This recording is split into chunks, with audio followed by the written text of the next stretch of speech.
Hello and welcome. I'm Megan West with My Faith Votes. We're so glad you're joining us today. I am really honored to have our next guest join us.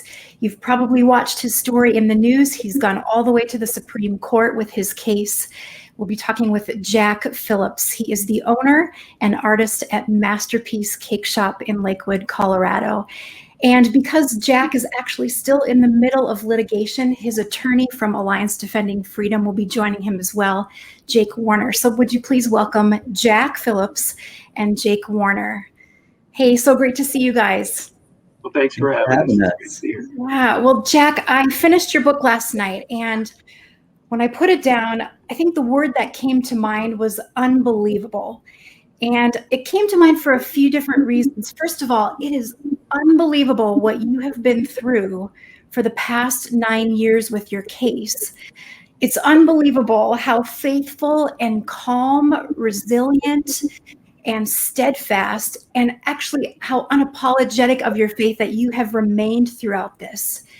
But also it's unbelievable how I think many Americans, especially Christians, really don't understand the impact of your case and the monumental effects that is having on religious freedom. So we're going to get into that, but my goodness, thank you for writing this book. I'm excited for people to get to know you a little bit more and hear beyond the headlines of your story. What really inspired you to write this book?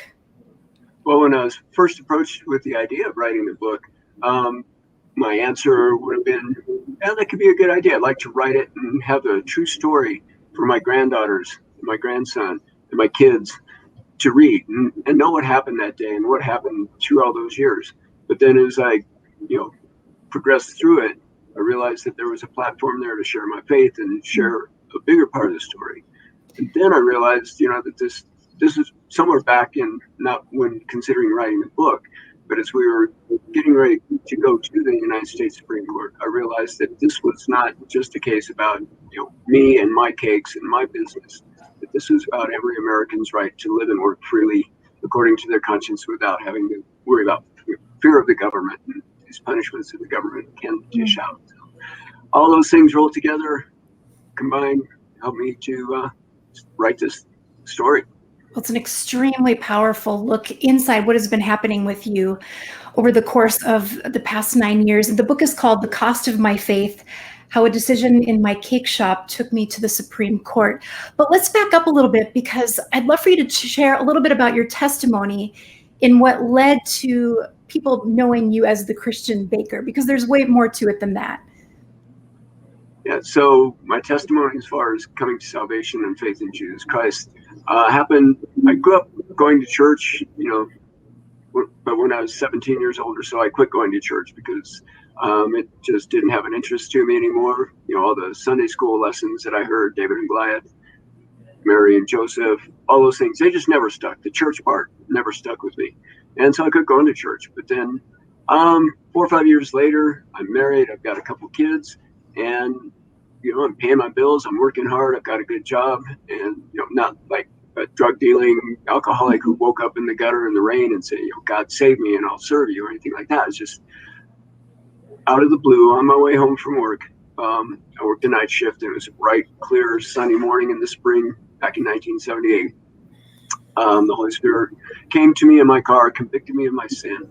And I say sin is my sin nature, not the things that I'd done, but who I was, that I was a sinner and I needed a savior, and that savior was Jesus. And suddenly all that Sunday school stuff and church stuff all made sense. And rather than just turning to the Lord and saying, you're right, I want you to be my savior, I tried to negotiate. Let me clean up my life a little bit first and you'll get a better deal. He said, you can't, you're right, I'm yours. 20 seconds, 10 seconds, I don't know how long it was, but just a few blocks as I was driving down the road on my way to my apartment. Wow. And at that time, you were not the owner of the Masterpiece Cakeshop. No.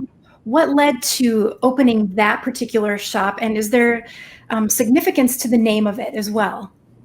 Yeah, to open the shop, go back to when I graduated high school, or even before that, every opportunity I had to take a an elective class or an extra class, it would have been in the art room because I loved art. I love to draw and paint, sculpt, and all those things. And but then when I graduated, I needed a job, and a man lived across the street from me that owned a large wholesale bakery, like 100 employees and conveyor belts full of donuts and Danish, and just a huge place. And he was gracious enough to hire me.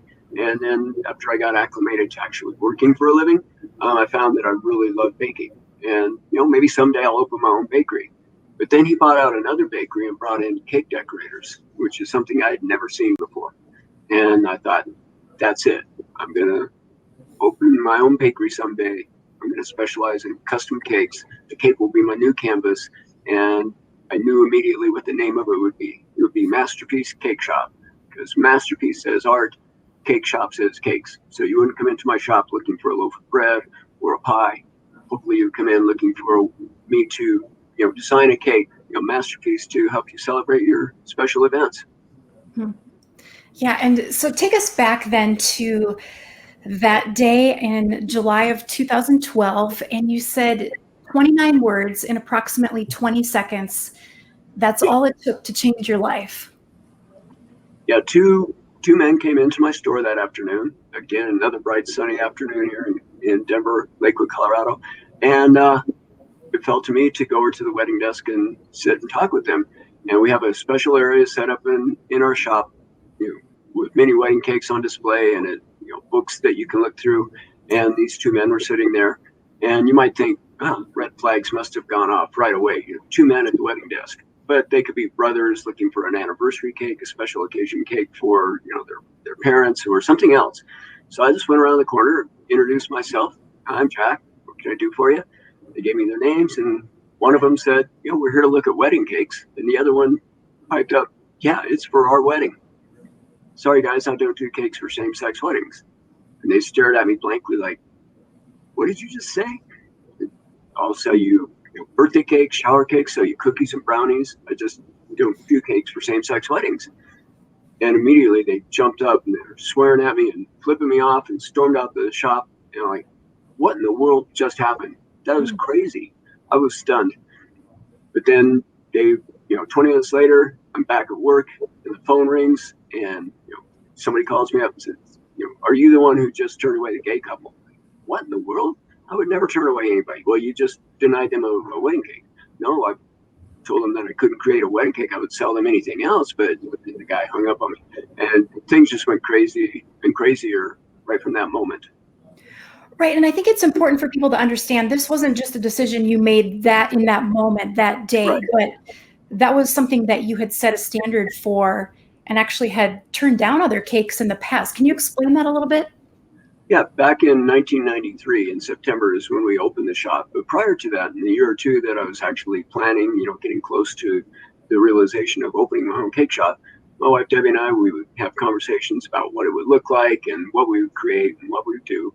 And among those discussions were, cakes that we can't create. And some of the cakes that we decided we wouldn't create would be cakes that celebrated Halloween, or cakes that were anti-American or racist, or cakes that would disparage or insult anybody, even people who identify as LGBT, because of the message there, or cakes that would, we even talked about cakes that would celebrate same-sex weddings back in 1993, and that wasn't on anybody's radar.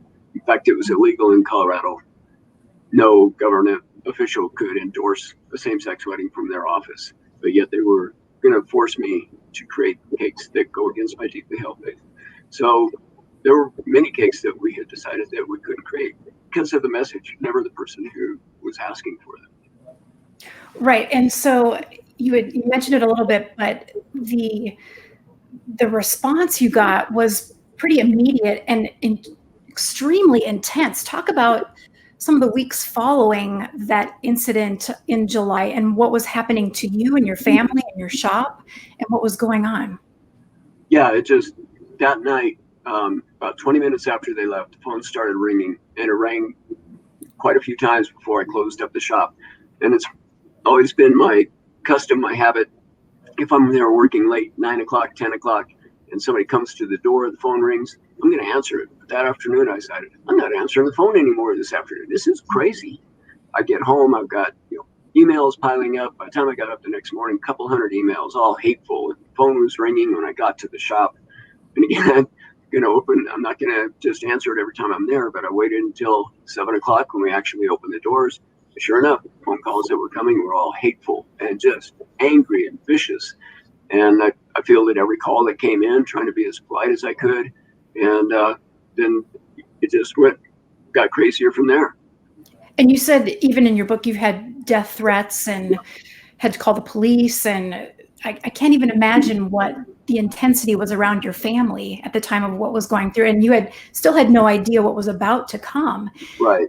So talk about that next, what it led to, and just how the whole Supreme Court case came about. Yeah, so like a week after the two men left my shop on that Saturday, they staged a protest outside, and they called the press, and some of the press showed up, and then they promised the press they were coming back the following week with much larger protest. And so that weekend, we didn't know what to expect. But we had lots of media, lots of press, lots of people, both sides, the protests going on, and lots of support people coming by, just, we're here with you. And one of the reporters that day asked me, "Are you aware that you violated Colorado CRS 24?" He gave me the wrong number, but 34602. And I'd never heard anything, but they said that there's a law that said that you're discriminating against people. I'm like, that can't be. But apparently there was, and these two men filed a complaint with the state of Colorado through the Colorado Civil Rights Division. They turned it to the Colorado Civil Rights Commission. They found probable cause to pursue that complaint and took me to court. Unbelievable. So all during that time, what was going through your mind as far as how were you replaying that moment over and over, and the decision that make? What kept you standing firm in your faith, knowing that your convictions were something you needed to hold true to throughout all that chaos? Like I said at the beginning, before we opened the shop, we drew lines in the sand. These are cakes that we can't create. These are, things that we can't cross and we can't do. And that was one of those decisions. We can't create a cake to celebrate a marriage that goes against, our biblical view of what God created marriage to be. And so there wasn't any doubt about that. And also immediately they came in on a Thursday. The following Tuesday, I had been connected through a reporter to Alliance Defending Freedom, and with a phone call from them to them, they asked me questions, to make sure that I wasn't just prejudiced against them because of their orientation, and made it clear, no, it's the message of the cake. I'd gladly serve them anything else. And I was told, well, if you hear from the state, then call us. And I'm like, hear from the state? Seriously, you can get sued for this? Sure enough. Then when I got the official papers, I think it was October, following October, from July to October, then the court case began in earnest. And in your book, you talk about the Civil Rights Commission and some of the things that they were saying about you and about religious freedom. And there was one particular commissioner who even described religious beliefs as despicable piece of rhetoric. Explain that part, because what she said deeply impacted you for a very personal reason. Talk about that story a little bit. Yeah, this commissioner said, like you said, we have a recording of this conversation that religious freedom is a despicable piece of rhetoric, that people have used it, to justify things like the Holocaust and slavery. And so suddenly I'm like, she's comparing not creating cake because of the message that's inherent in a wedding cake to the Holocaust, which is slavery. And anybody who would study, slavery and the end of it here or in England knows that it was brought about by predominantly Christian actions. And the Holocaust, that one was pretty personal because my dad served in World War II, and he landed on Normandy.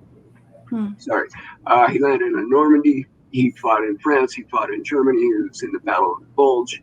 He was wounded in a mortar attack where they sent him back to England. They patched him back up, sent him back into combat, and he eventually ended up being part of a group that liberated Buchenwald concentration camp. It was one of the most notorious concentration camps in Germany, and you can look it up. But he talked about the smell and the horrors of that place, and like, this is where they're coming from. They're comparing the Holocaust, those kind of atrocities, to this message that I couldn't create on a cake. It was ludicrous. It was stunning too. Yeah. And that was a deeply emotional part of your book, just to read, because I think we forget that beyond the media headlines, there is a real person dealing with all of this, and words have such incredible power. And when people say, well, why not just bake the cake? It's the message. So speak to why people have sometimes a hard time understanding between your actions of saying, no, I can't bake a cake, not because of the person, but because of the message, and help kind of clarify that for people who may get hung up on what that really means.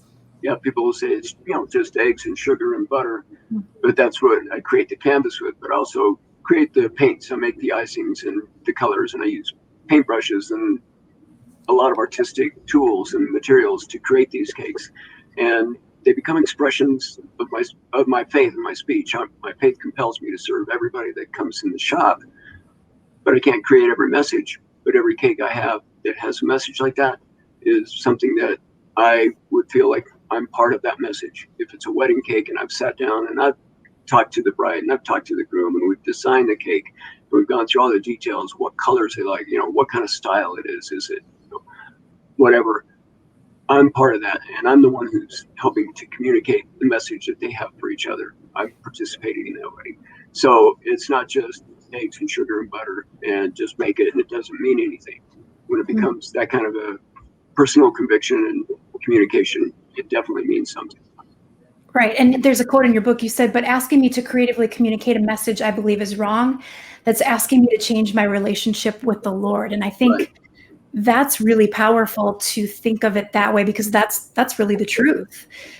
And it goes beyond the cake. So Jack, what actually led from the case going to the Supreme Court? Because it's really miraculous that the Supreme Court took the case. Yeah. So many people don't know how the Supreme Court works, but there are petitioned with 8,000 to 10,000 cases every year, and they can only take 70 or 80. So they have to go through all those cases and look at the merits of each case and see how important they are. And then they'll choose about 70 of them. But 4 of the justices have to agree on each case that they take. So they have to decide that, and then you get notified that your case has been selected, but not personally by the court. I was at my office with my computer and a website called SCOTUS blog. SCOTUS means Supreme Court of the U.S.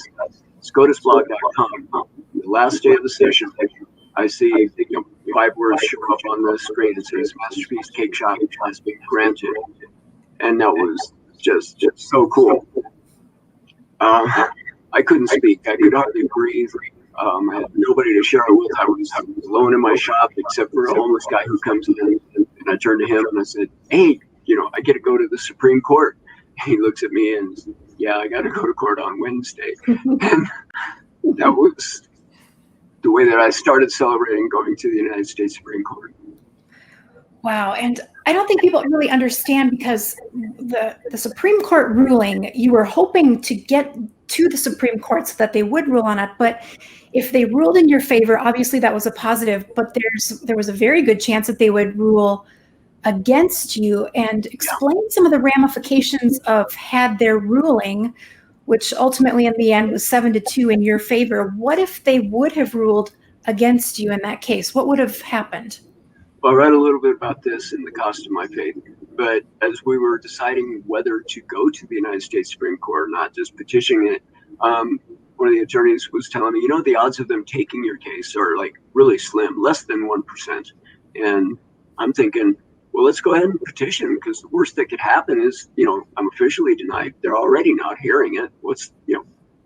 They could just tell me we're officially not hearing it.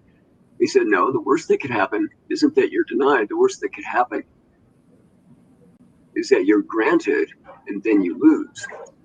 That's, I think, when it hit home, that this case was not about me. This was not about Jack Phillips being able to make wedding cakes again. This was the point where I realized that every American's freedoms are at stake here. Even the 2 men who were suing me, we were fighting to defend their freedom to engage in free speech and freedom of religion, free exercise of religion. And this was so much larger than that. Every American should be free to live and work according to their conscience without fear of punishment from the government like this. And that's what was at stake, the rights of every American. And Jake, feel free to step in here too, but help people understand what it means to have a rights of conscience, and then kind of describe what it means to have the freedom of worship and freedom of religion. Because I think all those words can become different meanings and take on a life of their own.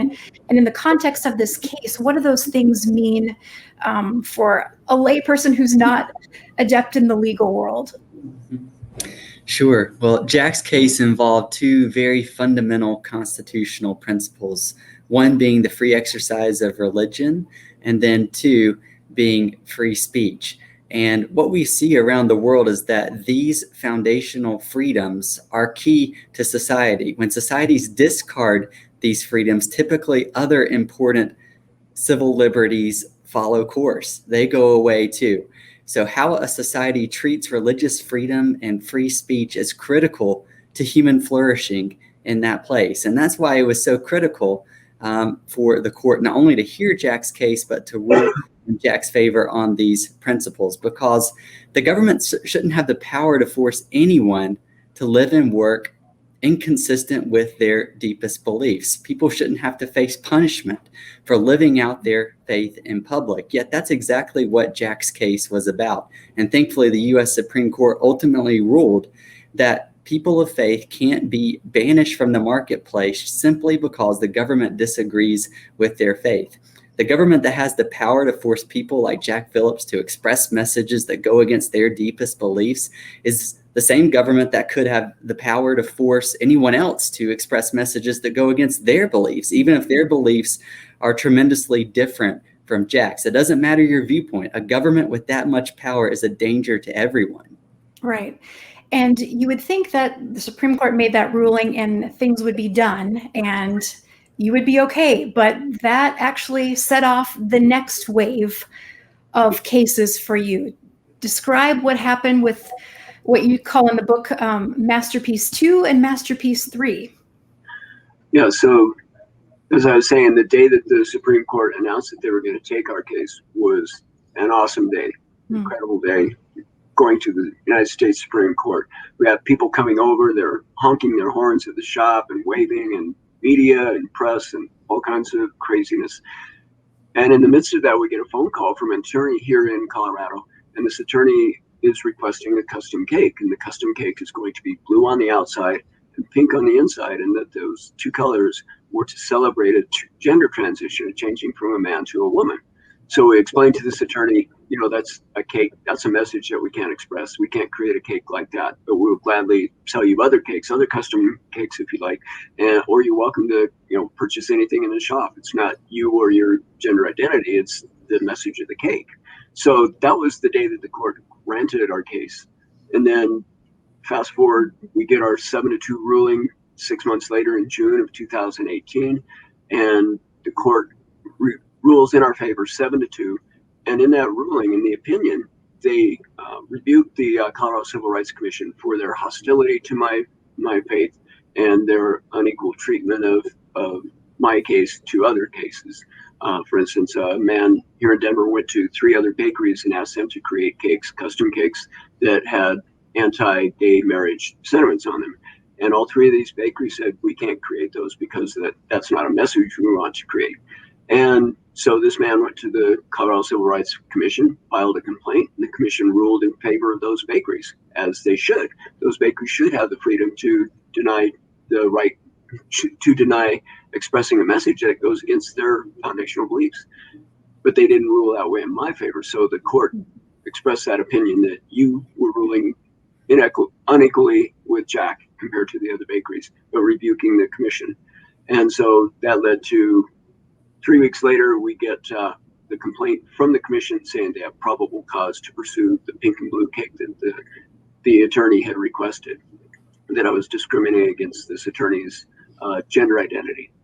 So we start up what we call Masterpiece 2. Wow. And then that case actually was dismissed. Explain a little bit what led to that being done, and then what's now happening with your third case. Yeah, so Masterpiece 2 then was going forward, and there's a legal process that they call deposition. And for me, prior to this, that's just a word I would hear in a movie or a TV show or a conversation. I don't know what it is. But a deposition is where the opposing counsel has up to 6 hours to just grill you and ask you questions and try and trip you up and twist your words to make you think you said something you didn't, make you say something that you don't want to, or just make it sound like that. And we were preparing to go through that deposition. We were in the conference room with the attorneys, both sides, and court reporter. And they said to the court reporters, the opposing counsel, we need you to leave. We need to have a private meeting here. And the crux of that meeting was that they were going to dismiss the case. And so that was good news. They were dismissing the charges against me, and we had a lawsuit filed against them in federal court, and then that went away also. The reason that court was going to dismiss the case, though, is because we had evidence of them, a recording of the new commission expressing the same hostility that the first commission did. So that case went away then. But then the attorney who filed a complaint with the commission waited past 90 days, where he could have appealed that decision to dismiss the case and asked them to reevaluate that decision. Waited past that 90 days and then took me to court in a civil complaint with the same cake and the same ramifications, that I discriminated against this person because of sexual identity, gender identity. Right. And as of today, where does that case stand? Back in March, a couple months ago, we were actually in trial in the Denver court. It was done by Zoom, but we were in trial. Both sides, called witnesses and all that. And that was really one of the hardest things through this whole journey, is watching my wife and my daughter stand trial, have to witness, stand in a witness stand, and the opposing counsel, again, trying to twist their words and trap them. Watching God's grace is my wife would hear the question, listen carefully, pause, and then answer truthfully and compellingly. And I thought, God, you're just so gracious. You're giving her all the information that she needs. So anyway, all that trial ended then. The closing arguments were made in late March, and the judge asked for a couple more briefs, and we're waiting now for the judge to announce his decision. And what would the ruling mean on both sides? And that's a question that you could probably get better answer from Attorney Jake. So yeah, what would a ruling mean in this case? Yeah, so the key question in this case is similar to the ones in Jack's prior cases, and that is, does the government have the power to force creative professionals like Jack to express messages that go against their deepest convictions? And, we've raised First Amendment defenses and other arguments supporting that principle. And this judge is going to make a call on that, whether the Constitution protects Jack's freedom to exercise his faith in this way and his free speech rights. And then depending on how that outcome turns out, either party could appeal this case up to the Colorado Court of Appeals, and eventually this case could make it to the U.S. Supreme Court because of the constitutional issues at play in the case. We hope and trust that the judge will make a good decision that affirms the constitutional freedom not only of Jack, but of everyone to live consistently with their deepest beliefs. That's what the First Amendment promises to all of us. So Jack, you have been through so much, and people who aren't familiar with real life legal ramifications, and it's not just like on TV where a court, everything resolves itself in 1 hour. I mean, this is 9 years of legal battles, and the government really telling you what you can and can't do. What is your attitude towards the government right now as they've taken you through all of this? God instituted marriage, he instituted family, sexuality, gender, all those things, as well as government. And I believe that 250 years ago, our forefathers, the founding fathers, created this government from scratch with wisdom that they were given from God. They didn't have a model to work with, and they created a wonderful plan. But this plan is flawed because it's populated by people. But watching it work its way through, watching my case work its way through the court, I see that our system works really well, and God gave us this government intentionally for His glory. And I'm glad that it worked out the way it did, and it's increased my faith in Him. And even though this case is far from over, I know that He's still faithful. Yeah, amen to that. Well, we had an opportunity to have people submit a few questions to ask of you, and I just want to ask a few of them to let people have the opportunity just to hear from you a little bit from their perspective. But Cheryl in New York says, how, if at all, has your experience changed politics in Colorado? Have you seen anything different from your case and what's been playing out in the political world? Well, one answer to that is when the first charges came back in 2012, if I would have been found guilty, it could have been a $500 fine per charge and up to a year in jail. So there are two charges, so $1,000 and conceivably 2 years in jail. But then they realized that the jail time was too harsh, and so the jail aspect of it has been removed. The fines have been increased, but I'm not sure what other changes there are, but that was one that I noticed right off. Mindy asks, how would things look for you if you would have simply baked the cake against your convictions? I don't know, because that wasn't anything that we'd ever considered. We knew that even going into the court, if we lost everything, we lose everything and we just go forward. But we never considered just making the cake. Yeah. Mike in California says, you've probably lost a lot of financial gain in this long ordeal, particularly in your business. But how have you seen God provide despite that? I detail a couple of things in the story, not like financial provision or anything like that, but just watching God's hand, where one day a local radio station was going to do a broadcast at our show. It was a Friday. I got jury duty notice earlier that week, and so Wednesday night I had to call and see if I was going to be on the jury on that Friday, the same day that this radio station was going to be here. I called the number. My number wasn't called, so I get to go on and do this radio day. Then I get a letter a couple weeks later saying that I failed to appear for my jury duty. I call up the number and it's, what was the date? I gave him the date. He said, oh, yeah, that date. Our computers were messed up, and it seems as though she told me something like everybody who was dismissed was called and everybody who was supposed to be called was dismissed. So, God's provided that, just those kind of things in miraculous ways all the way through. Well, and I think your book so clearly shows that God's hand has been throughout all of it. And, as the verse in Romans says, God will work all things together for the good of those who love Him. And that's even the difficult moments. I think that comes across so clearly in your message and your testimony. Speak to that a little bit. Yeah, we read in Philippians, Paul was in jail when he wrote that, and everybody talks about that as a book filled with joy. And I've experienced the same thing. We're going through all these things, these trials and death threats and all this stuff. And yet God gives us joy. Fruits of the Spirit are love, joy, peace, patience, kindness, goodness, faithfulness, gentleness, and self-control. And those are things that the Holy Spirit does through us. They're not gifts that we give to Him. They're gifts of the Spirit. They're gifts to us. And He's been gracious in all those things. Absolutely. And that's so clear in your book. And I think, at My Faith Votes, we talk a lot about faith is part of every aspect of our life. And it's one thing to say that you're a Christian, but we need to be living out our faith in every area. And that includes politics, that includes in our work. And I think you're such a powerful example about there's no line between when we're a Christian and when we're not. It should influence everything. And at the end of your book, there's an appendix that's written by the attorneys that represented you at the Supreme Court.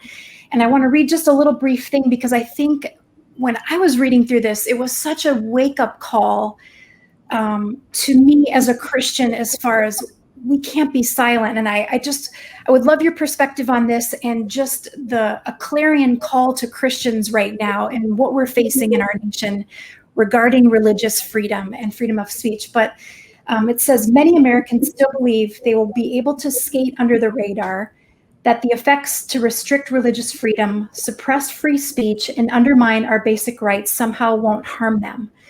They're convinced that if they can just stay out of the spotlight, they'll be all right. Jack's story destroys that illusion. If we hold beliefs that run counter to the current progressive narrative about gender, sexuality, marriage, and human dignity, the spotlight can very easily turn to us. And food for thought, perhaps that is precisely because so many of us have avoided the spotlight for far too long.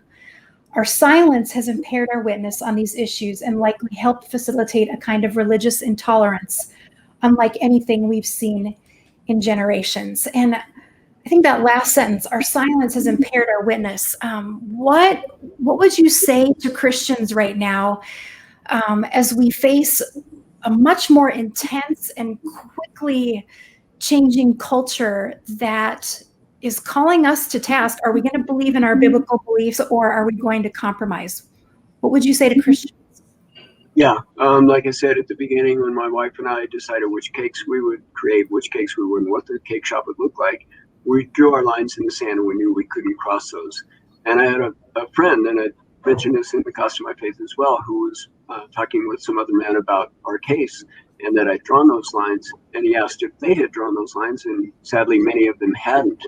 But Christians need to draw those lines, and we need to know which battles we're going to fight, which ones are going to be worth it. And Jesus Christ is, and he's always provided everything we need, the love and the grace that we need to fight this fight, and he's worth it. Absolutely. And like you said, we need to know where we'll draw the line. There's one final question for you, because it's happening in Congress right now. It's something called the Equality Act, and it's already passed in the House. It's being considered in the Senate, but it would prohibit the discrimination on the basis of sex, gender identity, and sexual orientation. And maybe, Jake, you can speak into this as well, but this is legislation that will essentially ask Christians to draw that line in the sand, and potentially be, a law that we're going to have to look at and evaluate within our Christian society and our government, putting that suppression on religious freedom. Speak to that and the importance of why we need to be aware of what's happening in Congress right now regarding the Equality Act. Yeah, I can start with that, Megan. The Equality Act is a very dangerous piece of legislation. It essentially nationalizes the kind of law that officials use to try to silence and punish Jack, to try to compel him to express messages that go against his deepest beliefs. So this law threatens every creative professional across the country who holds Christian beliefs on marriage and gender, but it goes much further than that. We see the same kinds of laws being used to try to target adoption centers that try to place children in loving homes with moms and dads. We see these laws affecting women's shelters. For example, we represented a client, a women's shelter in Alaska, who declined to have a man who identifies as a woman come into the battered women's shelter and sleep 3 feet away from other women who had just come out of very harmful situations. So this law is a tremendous danger to everyone, not just business owners, but all kinds of nonprofits and churches and everyone else. And we would certainly ask your viewers to be aware of this piece of legislation, to talk to your Congress people about it, to do the research yourself. But it is one of the biggest threats to religious freedom that we've seen in a long time. Yeah, and I'm glad you said that, because actually if people go to our website, myfaithvotes.org, right at the top of our homepage, you can actually send a very easy message that encourages your senators to stand against this legislation. We've made it very simple for you to do that.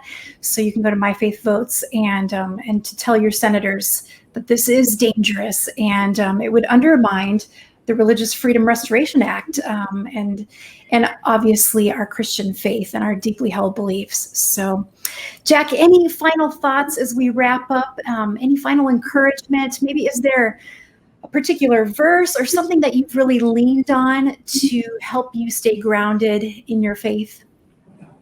Yeah, there's so many verses, but one that comes to mind that I wish I could have incorporated in my book, so now I include it on the cover page when I sign a book. It's 2 Chronicles 16:9 says, "The eyes of the Lord range throughout the world to strengthen the man whose heart is fully committed to him."